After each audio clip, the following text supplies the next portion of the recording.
I punti di forza della manifattura veneta, degli imprenditori veneti, è la buona volontà, la tanta buona volontà. Oggi non ci sono tutte le condizioni per competere con i nostri principali mercati competitor all'estero, ma c'è una dimensione media delle aziende che ci aiutano a essere molto reattive sui mercati.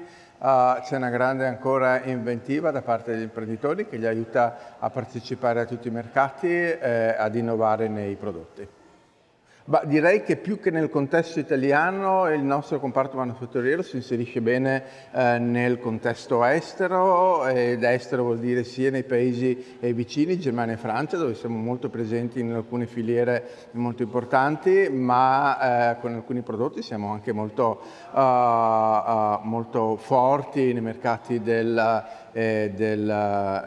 farista. Un mercato che in questi mesi, che in questi anni stiamo anche reinterpretando, perché ci sono alcune manifatture che magari dall'estero stanno ritornando in Italia, sulla quale secondo me ci saranno prospettive ulteriori di crescita e di rafforzamento del territorio.